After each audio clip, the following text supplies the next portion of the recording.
Halo teman-teman kelontong ruru. Nah, kita kembali ke episode baru ya. Kali ini nggak bahas tanaman karnivora.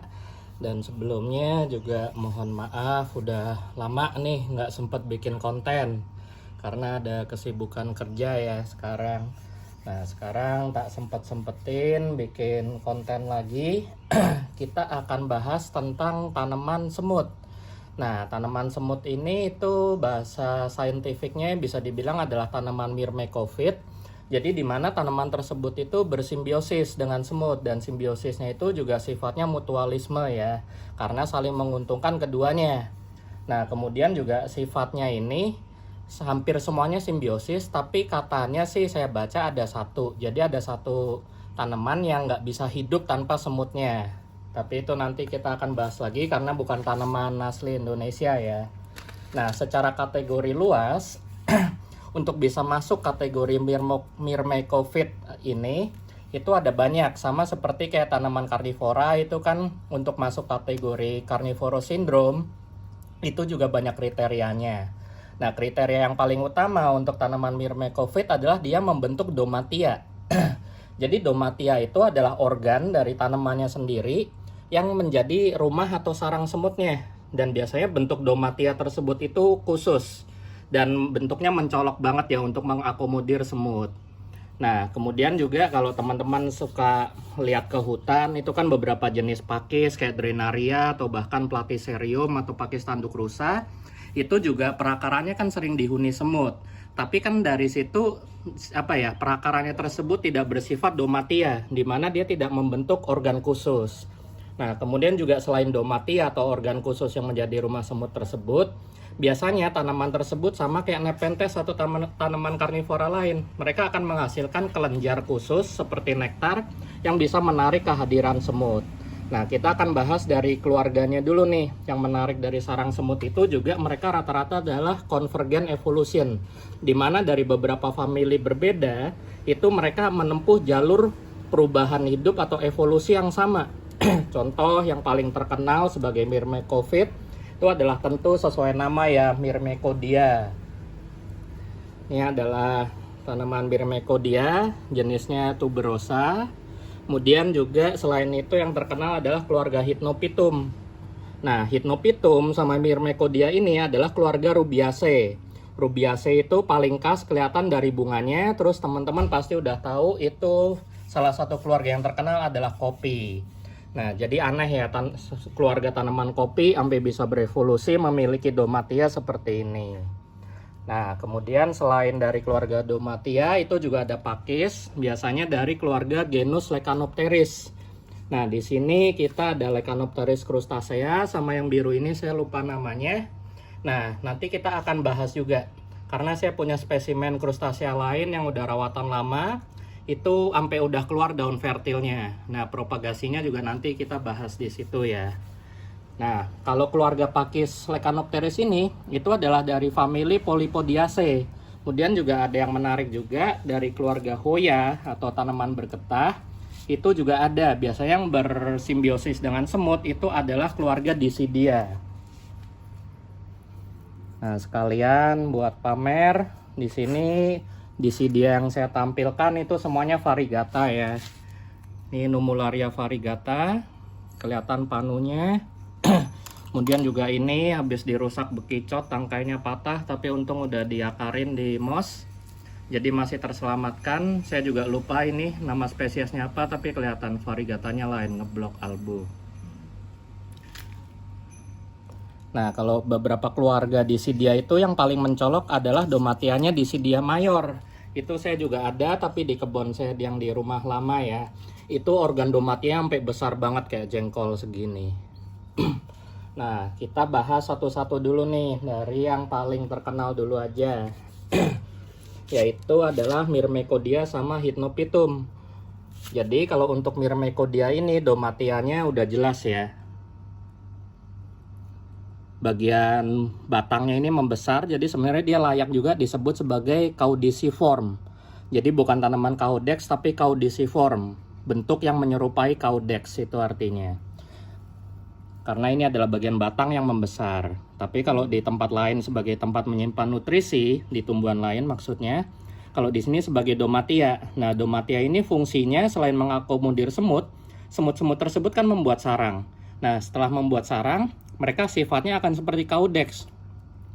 Kotoran dari semut tersebut atau bahkan pada beberapa kasus jamur-jamur yang diternakan oleh semut di dalam rongga domatia tersebut juga menjadi sumber nutrisi.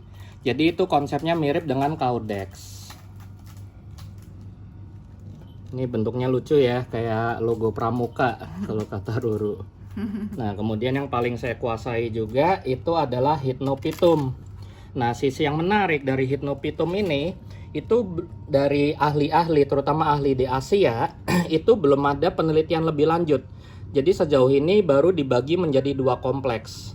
Kemudian juga yang menarik dari sini adalah semua Hypnophytum saya itu saya ambil dengan berizin juga tentunya, itu di Jawa Barat. Tapi yang menarik, Hypnophytum ini masuk ke dalam Papua kompleks, dan saya curiga ini adalah Mosellanum kompleks. Jadi kan aneh ya, masuk Mosellanum, dia asalnya dari Papua, tapi kenapa bisa ada di Jawa Barat?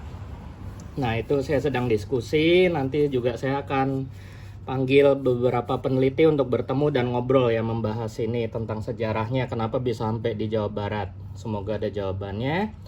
Nah, ciri khas dari keluarga Rubiaceae kita bisa lihat di sana. Kita cari bunga sama buahnya. Nah, ini contoh Rubiaceae yang paling ajaib nih. Nah, ini kebetulan lagi ada buahnya nih. Sama kayak kopi ya warnanya. Nah, kita akan lihat juga. Biasanya kategori Hypnophytum ini bijinya itu di dalam buah antara 1 sampai 2. Nah, bener kan? Ada 2, kayak cabe ya. Hati-hati juga untuk yang kulitnya sensitif. Kadang kalau ngupas buah-buahan tanaman hutan kayak gini, terutama Araceae, itu bisa bikin gatel. Nah, cara nyemainnya gampang kayak gini, tinggal taruh di moss atau di kokopit.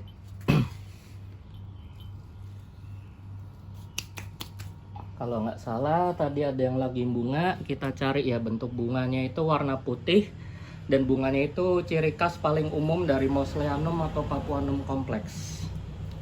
Kita coba cek.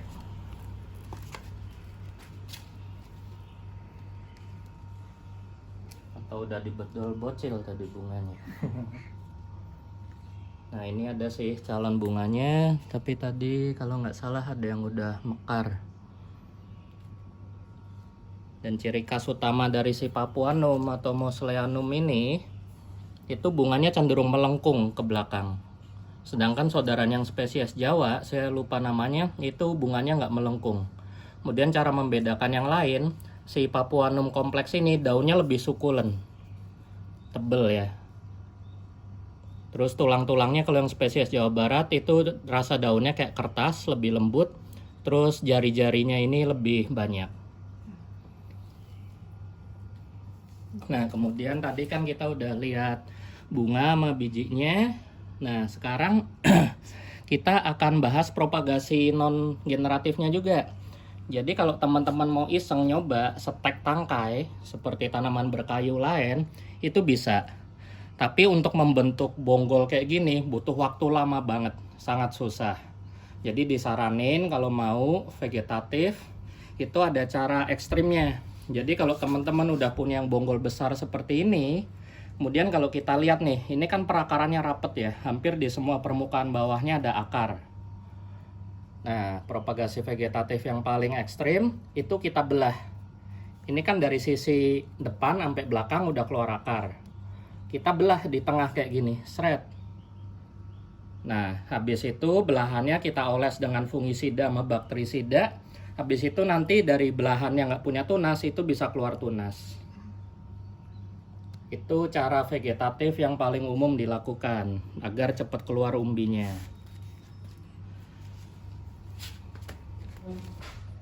Nah, kemudian karena bahasnya domatia, kita bisa lihat ya di sini bentuk domatianya.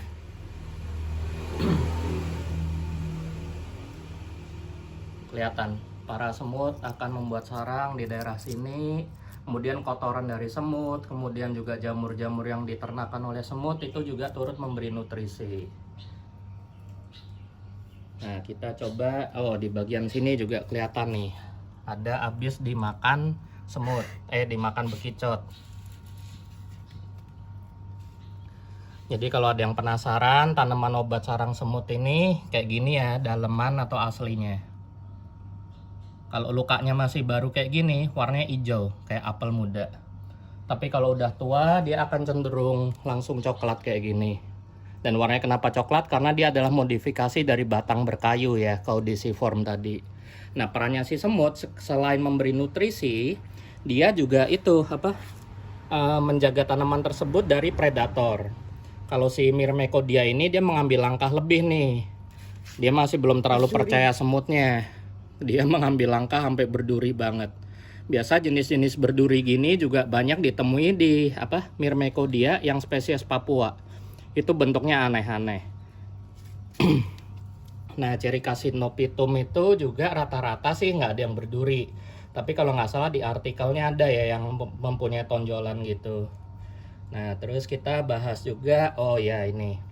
Kalau kita lihat di beberapa spesies Hypnophytum, ini kan ada licennya. Licennya ini juga membuktikan ini adalah bagian modifikasi dari batang kayunya. Karena licen ini sangat suka tumbuh di area berkambium ya, sekaligus sebagai indikator udara bersih. Nah, dari sini kita bisa tahu nih, lokasi tempat saya ngambil ini udaranya itu sangat bersih karena kehadiran licen ini. Ini di sini juga ada kehadiran licennya. Tapi karena sekarang udah hidup di kota, nggak tahu ya sebenarnya masih hidup atau enggak nih licennya. Nah, kemudian juga hasil temuan lain yang unik. Ini teman-teman bisa lihat. Ini adalah seed ground-nya. Kalau tadi teman-teman udah lihat bijinya, kita akan lihat seedlingnya nih. Ini juga nih habis dihajar bekicot. Nah, dari sini teman-teman bisa lihat nih. Ini hipotesa ya, mungkin butuh penelitian lebih lanjut. Dari pengamatan saya, tanaman sarang semut Hypnophytum terutama yang belum atau masih perawan, belum pernah disentuh semut, si domatianya biasa warnanya akan cenderung hijau. Kita bandingin dengan yang memang udah pernah jadi sarang semut. Dan konon juga ada beberapa teori dari para hobiisnya sarang semut. Katanya semut-semut tersebut juga mempunyai peran. Jadi pada saat si domatianya ini belum dimasuki semut, itu kan bentuknya cenderung bulat ya, kayak umbi biasa. Nah, pada saat para semut tersebut hadir dan beraktivitas, itu semutnya akan membuat reaksi semacam reaksi alergi, mengiritasi organnya. Makanya organnya akan membengkak menjadi nggak beraturan. Jatuhnya kayak tumor, atau kalau di manusia ya kayak iritasi. Nah, cuman ini butuh penelitian lebih lanjut. Karena dari beberapa diskusi hobiisnya, banyak yang miara tanpa pernah tersentuh semut, itu lambat laun. Katanya sih bentuknya juga akan terus membesar. Tapi kalau saya percaya namanya bersimbiosis ya, pasti semut-semut tersebut punya peran dalam membentuk ini. Makin monster bentuknya, biasanya itu semutnya akan makin banyak dan bener-bener semut-semut yang galak. Ini semua tipe semut hitam yang gigit waktu saya ngambil. Nah, kemudian kita bisa bahas lagi media tanam sama teknik penanamannya ya. Oh ya, ini juga contoh, ini pemberian dari teman saya, Mas Hadiah, pas saya ke Malang. Ini katanya sarang semut dari Papua, dari seedling ya. Nah, cuman dari bentuknya saya belum tahu nih apakah ini masuknya Myrmeco atau Hypnophytum. Nah, di sini kita bisa lihat ya untuk seedling. Di sini juga media yang saya gunakan itu adalah kokopit yang cacahannya kasar. Bisa kita lihat nggak terlalu halus ya. Kemudian juga selain kokopit sekitar 50%, 20%-nya lagi itu saya pakai pakis cacah oven yang halus, kelihatan di sini. Kemudian juga saya campur dengan coco chip.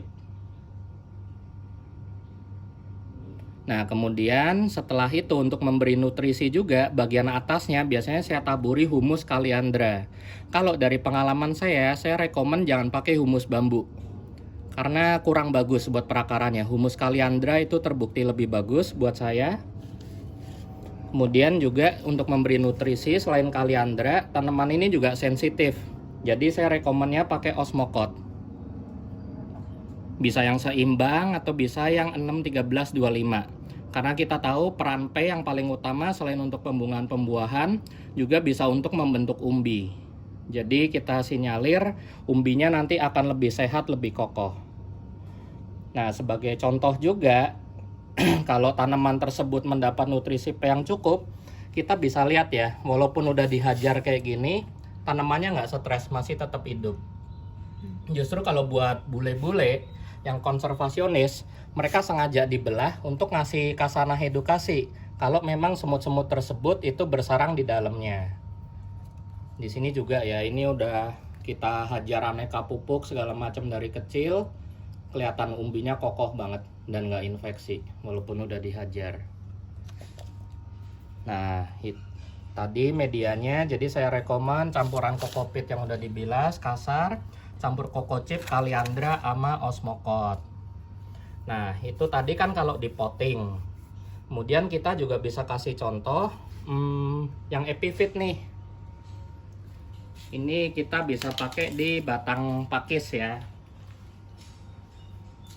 Tekniknya untuk memancing perakaran itu saya kasih sphagnum moss juga, yang bekas nggak apa-apa. Kemudian saya ikat dengan tali ijuk. Kemudian bisa juga ada contoh lain, saya ambil sebentar.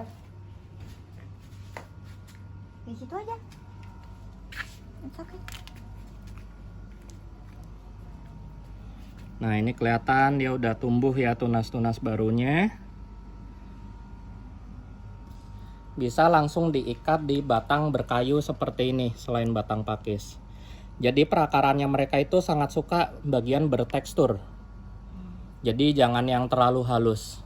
Kalau pakis papan utamain juga jangan yang terlalu kasar ya papannya, yang rada rapet presannya. Nah, di sini juga sama nih tekniknya, saya isi sphagnum bekas untuk memancing kelembapan. Kemudian juga teknik lain untuk teknik mounting kayak gini, kalau di potting itu saya rekomen untuk pemula karena paling mudah, paling gampang untuk mengaklim mereka. Nah, kalau untuk epifit atau di mounting kayak gini, itu saya rekomen harus tempat yang kelembapannya tinggi, seperti greenhouse atau di misting. Nah, kalau ini kan saya di tengah kota Jakarta yang panas. Tekniknya selain pakai sphagnum, saya tutupin area domatiannya dengan batok kelapa. Jadi batok kelapa ini akan mencegah evaporasi, jadi area sininya lembab. Jadi pas hujan atau disiram kan air ngalir. Ini batang kayunya juga saya sengaja pilih yang ada cerukan di tengahnya. Jadi air ngalir, kemudian akan ditahan oleh batok kelapa ini sebentar. Dan itu lembabnya akan lama. Dan ini terbukti ya, kita bisa lihat tuh akarnya sampai udah terpancing keluar banget. Nah, kita juga mesti tahu nih sifatnya si akarnya Hypnopitum ini. Jadi selain memancing dengan kelembapan tinggi, teman-teman juga harus hati-hati. Karena dari pengamatan saya di habitatnya tempat saya ngambil ini, kita bisa lihat nih akar-akarnya dia itu sangat merusak ya. Ini salah satu contoh batang kayu yang langsung dari pohonnya. Kita bisa lihat nih, masih ada anggreknya juga. Batang kayunya wujudnya mengenaskan ya, karena dihajar aneka akar. Cuman kalau dari dugaan saya, yang paling berbahaya itu adalah akarnya si Hypnopitum ini. Karena saya perhatiin mereka juga punya siklus yang agak emo ya. Jadi mereka punya suicidal tendency gitu. Karena makin lama mereka gede, akarnya itu makin ngerusak kayu, makin bikin cepat lapuk, terus mereka ambruk, jatuh ke tanah, terus mati. Jadi agak aneh siklusnya mereka. Nah, di sini juga saya lihat dengan cara di mounting gini, saya selipin osmokot. Jadi biar pas disiram juga ada nutrisi yang cukup. Nah, tadi selain suka tekstur yang kasar, mungkin teman-teman juga merhatiin nih. Selain pakis, itu juga batok kelapa kayak gini, itu juga disukai nama perakaran mereka. Itulah sebabnya kenapa saya pakai kokopit sama kokocip yang kasar.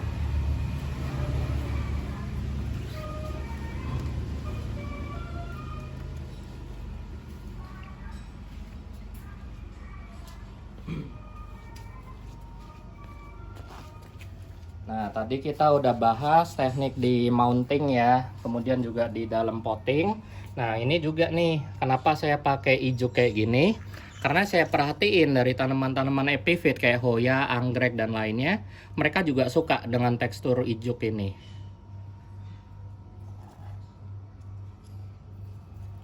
Nah, ciri khas lainnya juga bisa dilihat di sini nih, walaupun butuh hipotesa ya. Ini kan udah lama tanamannya. Kita bisa lihat ya, kayu di sekitarnya, kemudian koko chipnya juga, itu hancur banget. Seakan-akan akarnya itu kayak bener-bener mengasidifikasi tekstur kayunya dari si koko ini.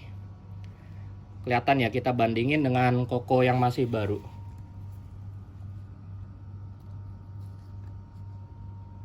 Kelihatan udah weathered banget. Nah, ini juga contoh bukti lain. Tuh suicidal juga dia, kayak anak imo. Batang kayunya tuh kelihatan. Ini masih saya sisain tempat dia nempel ya. Nah, seninya Hypnopithecus itu ya, itu jatuh. Kelihatan kan. Nah, lucunya juga, jadi ini dia anakan. Biasanya kalau udah usia besar kayak yang ini, itu udah bisa bunga dan berbuah. Nah, biasanya di sekitarnya itu akan tumbuh anak-anak dari bijinya ini. Nah, ini salah satunya, dia tumbuh di dekat sarang semut yang udah gede. Jadi makanya walaupun ukurannya kecil tapi dia udah jatuh. Dan ada beberapa juga yang memang saya mengajukan izin untuk relokasi dan tujuannya observasi, penelitian, sama edukasi ya. Kayak yang udah gede-gede kayak gini, itu saya mengajukan izin untuk relokasi. Nah, seninya juga itu bentuknya kayak caudex. Nah, kalau caudex itu kan kita ngincar bentuk uniknya. Sama, si caudiciformnya dari sarang semut ini juga, teman-teman bisa lihat tadi bentuknya aneh-aneh ya. Ada yang berlicen, agak lonjong, ada yang kayak otak karena udah disarangin oleh semut. Nah, ini juga termasuk yang unik nih, ada lubangnya. Saya juga nggak tahu lubangnya ini apakah karena semut atau gimana. Kayak ini, kayak tikus tanah. Kayak tikus tanah ya. Bentuknya. Mole. Iya. Oh, mole yang nongol ya. Iya. Nah, kita juga bisa lihat contoh dari yang lain nih.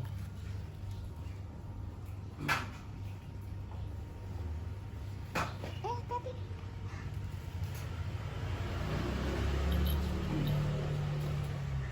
Nah, ini bentuk lainnya.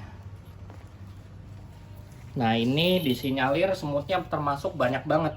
Kelihatan ya, persis sarang semut. Semut-semut ini masuk dari lubang-lubangnya ini.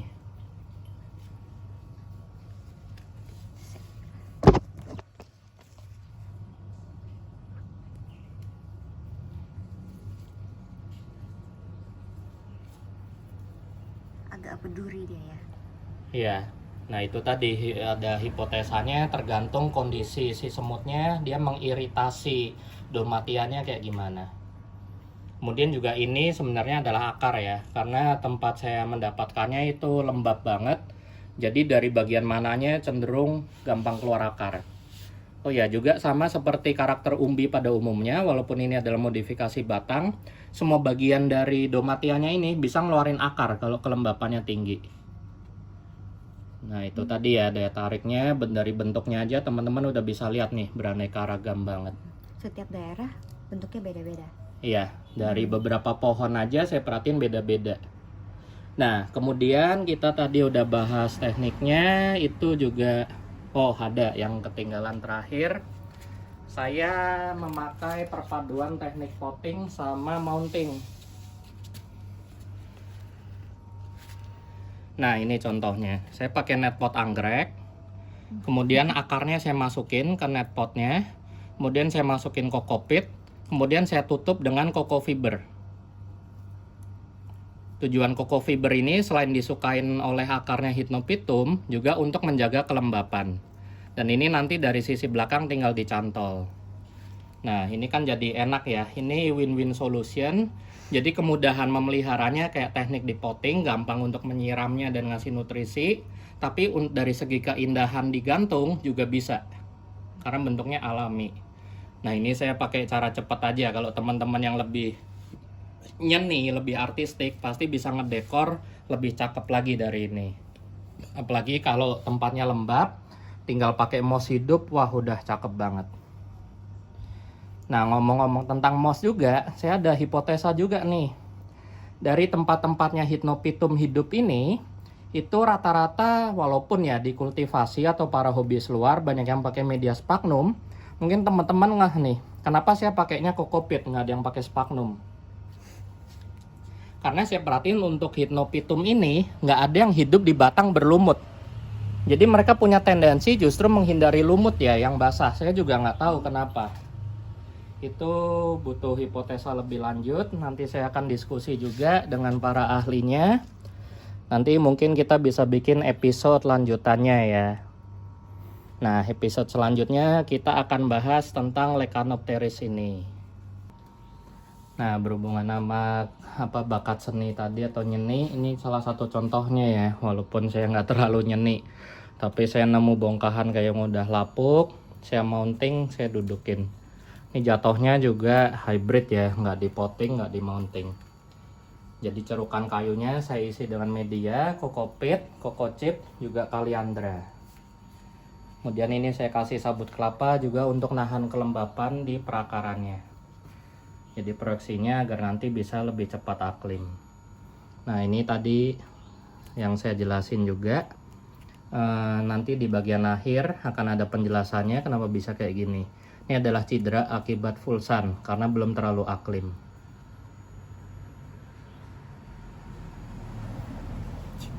Nah, objek-objek yang kayak gini itu biasanya peminat utamanya adalah orang Jepang. Karena mereka sangat nyeni dan mereka membutuhkan sesuatu atau nilai tambah dari sesuatu yang udah nggak bernilai. Dan juga karena bentuknya yang compact, dan di Jepang itu kan tempat atau lahan terbatas dan harganya mahal banget ya. Jadi value-nya di orang Jepang itu biasanya tinggi, tanaman sarang semut yang dekornya bagus kayak gini. Nah, sekarang kita udah mendekati akhir acara. Saya sampai udah capek ya, udah lama nggak ngomong panjang lebar. Kita ke bagian penutupan aja nih. Tadi kita udah bahas banyak tentang Hypnopitum. Nah, khusus untuk Myrmecodia gimana? Nah, Myrmecodia ini kalau tadi saya udah bahas si Hypno itu cenderung menjauhi lumut. Kalau Myrmecodia itu dari pengalaman saya justru ada banyak yang tumbuh di kayu berlumut juga. Jadi korelasinya gimana itu walahu alam ya. Mungkin nanti akan ada jawabannya. Nah, karakter mereka juga mirip. Biasanya buah-buahnya mereka itu tumbuhnya di area batangnya ini. Jadi kalau Hypnopitum ada di sela-sela tangkai. Kalau Myrmecodia, karena dia nggak punya tangkai berkayu kayak Hypno, dia tumbuhnya di batang utamanya ini. Nah, kemudian juga pesan dari saya yang utama adalah tentu adalah nilai konservasinya ya. Jadi pastikan saya pengen teman-teman itu paham, aware kalau sarang semut ini termasuk kekayaan atau plasma nutfah Indonesia yang masih sering dijarah oleh orang luar. Dan yang menikmati untungnya dan segala macamnya adalah orang luar. Masih untung kalau orang kita sendiri yang menikmati pemberdayaan ekonomi nasional atau lokal ya. Tapi saya nggak terima kalau justru yang menjarah dan menikmati orang luar. Jadi tolong teman-teman yang punya awareness, ada tanaman sarang semut segala macam, tolong dijaga, benar-benar dilestarikan ya. Kayak ini saya ngambil juga tentunya berizin dan tujuannya juga sama untuk penelitian, untuk mengembangbiakan juga. Jadi para ahlinya di Indonesia itu bisa lebih aware.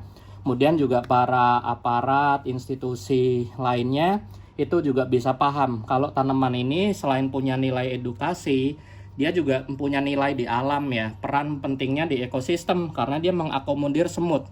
Semut itu juga salah satu penjaga hutan ya dari segi keseimbangan alam. Kemudian juga kedepannya nilai ekonominya ada. Teman-teman bisa cek harga sarang semut itu di luar negeri mahal-mahal. Jadi sayang banget kalau yang menikmati orang luar bukan orang kita. Nah, daya tariknya tentunya udah dari segi keindahan caudiciformnya atau caudexnya ya. Jadi itu pesan dari saya. Semoga, oh ya terakhir saya lupa nambahin untuk kebutuhan cahaya. Nah, ini teman-teman bisa lihat nih. Jadi kebanyakan sumber dari tanaman sarang semut ini karena belum populer tentunya adalah cabutan ya. Walaupun saya nggak merekomendasikan untuk beli cabutan. Nah, cuman karena di sini saya juga butuh untuk penelitian, beberapa memang saya dapat dari hunter. Nah, pastikan dulu statusnya aman terlindungi, barangnya juga hasil rawatan, hunter atau sellernya juga yang bertanggung jawab. Nah, karena sumbernya rata-rata cabutan, berarti kan proses aklimnya agak rewel nih. Nah, kebutuhan cahayanya gimana? Nah, ini keunggulan dari hasil rawatan. Ini udah saya semai dari lama. Ini bener-bener full sun, tanpa apapun. Full sun, full rain, tanpa paranet, tanpa atap. Kelihatan dari karakter daunnya lebih keras dan warnanya hijau muda ya. Sama kayak Nepenthes yang dirawat di full sun. Nah, sebenarnya kalau kita belajar, alam itu kan adalah guru terbaik.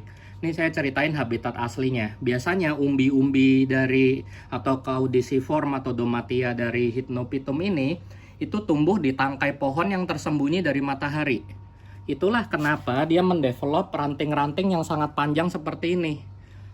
Nah, dari situ kita bisa belajar. Dan ini dari pengalaman saya juga merelokasi beberapa Hypnopithecus yang kecil. Karena saya paling pertama dari hasil budidaya, saya kira semuanya kuat full sun. Tapi ternyata yang hasil relokasi atau saya cabut tersebut, dengan izin ya tentunya, pas saya jemur full sun itu hampir semuanya mati. Jadi dari situ saya belajar setelah saya kembali melihat ke alamnya, habitatnya. Jadi kalau teman-teman mau melihara, itu umbinya jangan kena full sun. Kalau bisa yang diarahin ke full sun, tangkai-tangkainya yang panjang aja. Tapi kalau dia sudah beradaptasi penuh, akarnya udah jalan mencengkram akar dengan erat, itu bisa di kondisi cenderung kuat cahayanya, walaupun saya rekomendasikan dengan paranet 60%. Nah, itulah gunanya kenapa tadi saya juga ada nutup batok kelapa ya di bagian umbinya. Itu untuk melindungi umbinya dari cahaya yang panas atau kuat. Itu aja sih pesan dari saya. Terima kasih teman-teman, semoga bermanfaat ya ilmunya.